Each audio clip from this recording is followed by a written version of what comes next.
তোমাদের সবাইকে স্বাগত আবার একটা নতুন ব্লগে। এই মুহূর্তে আমরা এখন দাঁড়িয়ে রয়েছি দীঘার জগন্নাথ মন্দিরের ঠিক বাইরেটাতে। এই যে আমার পেছনে হচ্ছে জগন্নাথ মন্দিরের গ্রাউন্ড, আর এখানটা হচ্ছে অ্যাকচুয়ালি বাইক রাখার জায়গা বা পার্কিং বলতে পারো। আমাদের বাইক ওই যে ওখানে দাঁড় করানো রয়েছে, আর এর উল্টো দিকটায় মানে রাস্তার ওপারটায় হচ্ছে 4 হুইলার বা বড় গাড়ির পার্কিং, আর এদিকটায় ওই যে সামনে ওখানে হচ্ছে জুতো রাখার জায়গা। তো ফার্স্ট আমরা এখন জুতো রাখবো, রেখে দিয়ে মন্দিরের ভেতরে প্রবেশ করব, আর তোমাদেরকে আজকের ব্লগে এই গোটা জগন্নাথ মন্দিরটা দেখাবো।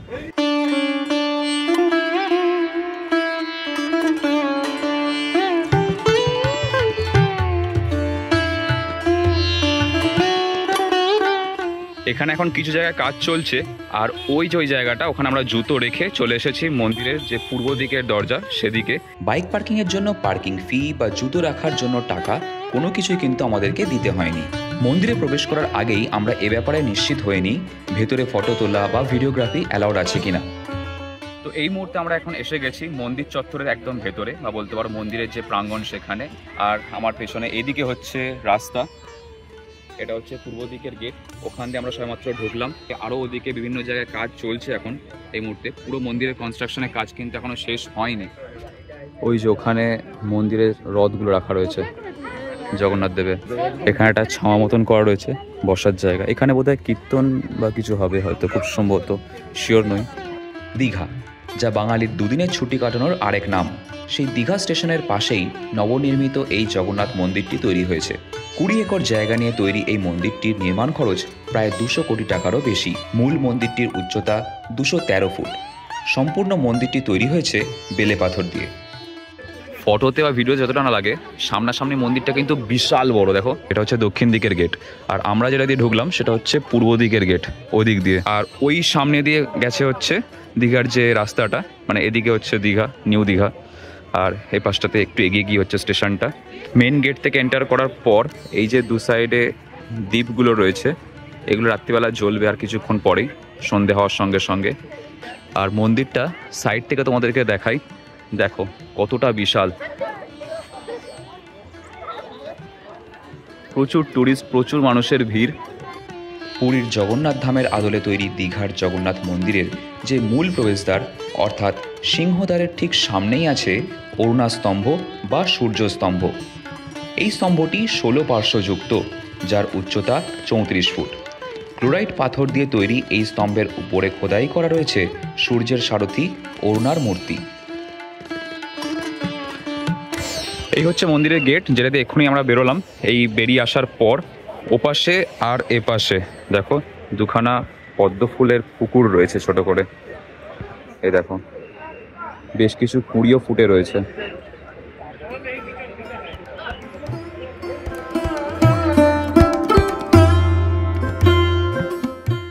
আর এই হচ্ছে মন্দিরের সামনে এগোনো পর দ্বিতীয় দরজা।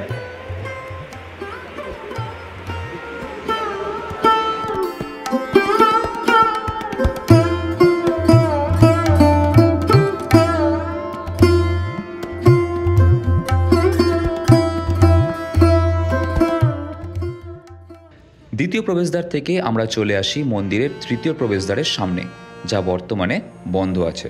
সমগ্র জগন্নাথ মন্দিরের এলাকাটা এতটাই বিশাল জায়গা নিয়ে যে এত মানুষের ভিড় হওয়া সত্ত্বেও কোনো রকম অসুবিধার সৃষ্টি হচ্ছে না। মেন মন্দিরে ঢোকার জন্য এর পাশ দিয়ে সিঁড়ি করা রয়েছে।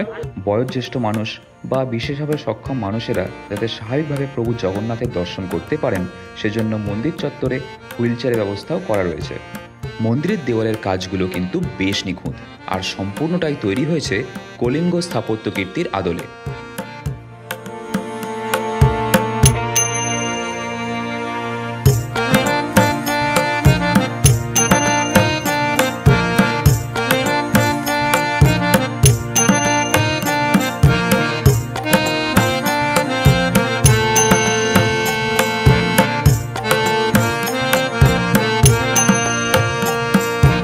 এরপর এখান থেকে হচ্ছে মেন মন্দিরে ঢোকার গেট।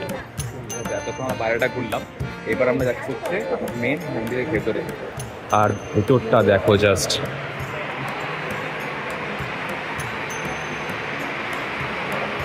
মন্দিরের ভেতরে চারিদিকে বড় বড় ফ্যান দেওয়া রয়েছে, যার জন্য এরকম একটা আওয়াজ হচ্ছে। ওখানে প্রত্যেকটা ফ্যান চলছে। পিলারগুলো পাশ দিয়ে তোমাদেরকে দেখাই, দেখো পুরোটা কিন্তু পাথর কেটে কেটে কাজ করা, মানে একটা গোটা পাথরকে কেটে কেটে এইভাবে করা রয়েছে, যা মনে হচ্ছে কাছে এসে মানে জয়েন্ট করা নয়, পুরোটাই কাটিং করা। আর ওই যে সামনে হচ্ছে জগন্নাথ দেব।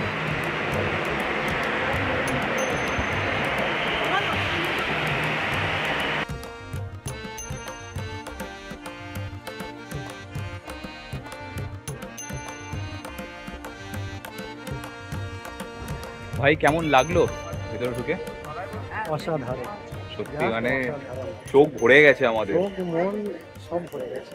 মন্দিরের গেট থেকে বেরিয়ে এই যে আমরা এখান দিয়ে বেরোলাম, ওখান থেকে বেরিয়ে বাইরের সিকিউরিটিকে জিজ্ঞাসা করলাম, তো উনি আমাদেরকে বললেন যে এই এক্ষুনি মানে এখন বাজে হচ্ছে 4:45, 4:45 থেকে 5টার মধ্যে এখনই ওঠে হচ্ছে ওই ধ্বজা পাল্টানোর জন্য। আর ওই উপরে ধ্বজা বাঁধা রয়েছে, সেই উপরে ওখান থেকে একটা দড়ি রয়েছে, যে দড়িটা দেখলাম যে এই দিকটায় রাখা রয়েছে, এই দুটো মন্দিরের মাঝখানটায়, এখান দিয়ে দড়িটা এসছে।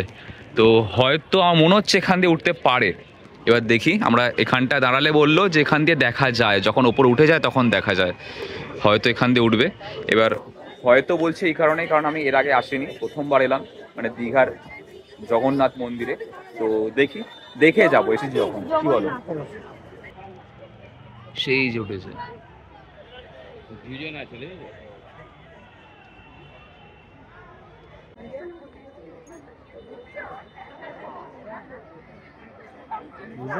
মানুষ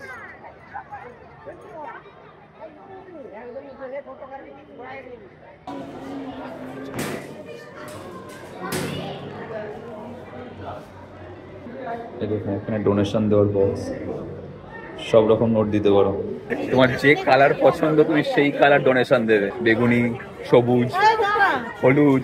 ভেতর থেকে শুরু করে বাইরে সমস্ত কিছু দেখে টেকে ফাইনালি আমরা একটা জায়গায় দেখে বসেছি মন্দিরের ঠিক এদিকটায়, মানে পেছন দিকটায়, আর ভাইও রয়েছে সঙ্গে। এখানে বসার পর যে ঠান্ডা ঠান্ডা সমুদ্রে হাওয়াটা আসছে, ওটা আরো দারুণ লাগছে, বাড়িতে বসে বোঝা যাবে না, আসতে হবে তার জন্য, কষ্ট করো তার ফল তুমি পাবে। একদম ঠিক যেমনটা পুরীর মন্দিরে রয়েছে, মানে পূর্ব দুয়ার, পশ্চিম দুয়ার, উত্তর দুয়ার আর দক্ষিণ দুয়ার, এরকম 4টে মুখ্য প্রধান দুয়ার কিন্তু এখানেও রয়েছে। এই যে আমাদের বাঁদিকে এদিকে একটা দুয়ার রয়েছে, এদিকটা হচ্ছে দক্ষিণ দিক, যেদিকটা সমুদ্র রয়েছে, এদিকটা হচ্ছে পূর্ব দিক, এদিকটা হচ্ছে পশ্চিম দিক, আর এটা হচ্ছে উত্তর দিক। এই 4টে দিকে 4টে দরজা রয়েছে। মন্দিরের কাজ এখনো চলছে, পুরোপুরি এখনো সম্পূর্ণ হয়নি বা শেষ হয়নি বলতে পারো, তো সেই জন্যে এখনো সবটা সেইভাবে দেখানো পসিবল হচ্ছে না। কিন্তু যখন পুরো কাজ শেষ হয়ে যাবে তখন মন্দিরটা আরো অনেক বেশি জাঁকজমকপূর্ণ হয়ে যাবে।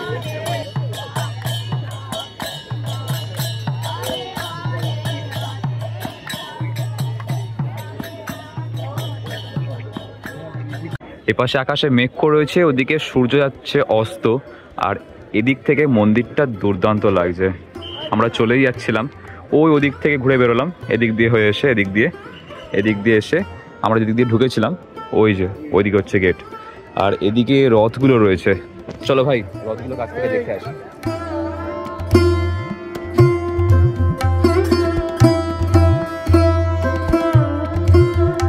জগন্নাথের মন্দির দর্শন করে আমরা ভেতর থেকে এবার চলে এসেছি বাইরে, জুতো পরা হয়ে গেছে। এবার আমরা যাবো হচ্ছে এখান থেকে চন্দনেশ্বর মন্দির।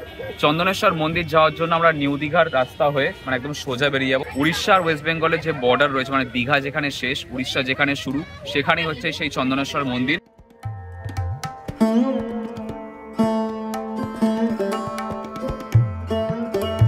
জগন্নাথ মন্দির থেকে চন্দনেশ্বরের মন্দির খুব একটা বেশি দূরত্বে নয়, কাছেই। তো আমরা ভাবলাম যে বিকেলের এই টাইমটা একটুখানি সমুদ্রের ধারে এসে সমুদ্রের হাওয়া খাওয়া যাক, চা খাওয়া যাক। আর বাইক আমাদের এখানে সাইড করে দিয়েছি, বাইকটাকে রেখে এখানে ফাঁক ফোকরের জায়গা রয়েছে, ওখান থেকে আমরা যাবো হচ্ছে এখন সমুদ্রের ধারে গিয়ে চাটা খাবো।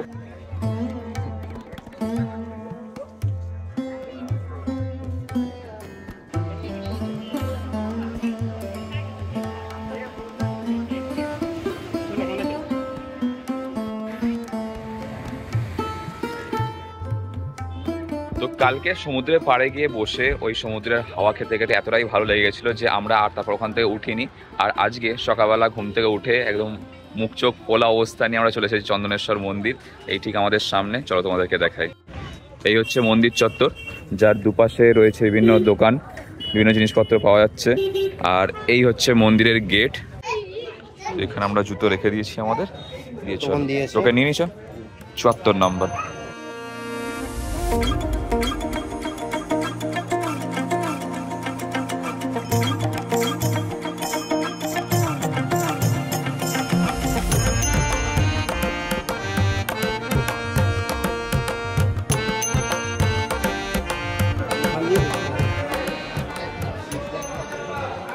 তো এই হচ্ছে মন্দিরের মূল গেট, আর ওদিক দিয়ে একটা লাইন রয়েছে, ওই লাইন দিয়ে যেতে গেলে ওপাশ দিয়ে যেতে হবে ভেতরে ঢোকার জন্য স্নান করে।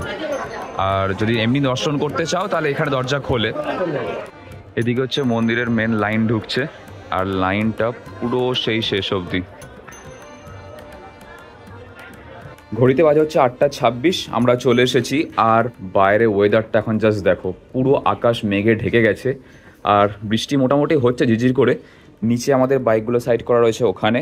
এবার এখান থেকে আমরা রেডি হয়ে বেরিয়েই যাবো। আর দেখতেই পাচ্ছ হাফ রেডি তো হয়ে গেছি, রাইডিং জ্যাকেট প্যান্ট পরলে দেন আমাদের পুরো কমপ্লিট। দেন আমরা এখান থেকে ব্যাক করবো হচ্ছে কলকাতার দিকে। তো আজকের ব্লগটা আমি এখানেই শেষ করে দিচ্ছি। ভিডিওটা ভালো লেগে থাকলে অবশ্যই লাইক করে দিও, চ্যানেলটাকে সাবস্ক্রাইব করে দিয়ে পাশে বেল আইকনটা বাজিয়ে দাও, যাতে আমাদের এর পরের ব্লগ আসে নোটিফিকেশন পেয়ে যাও। দেখা হচ্ছে খুব শীঘ্রই তোমাদের সঙ্গে next blog. Till then stay safe, take care, চলো বাই।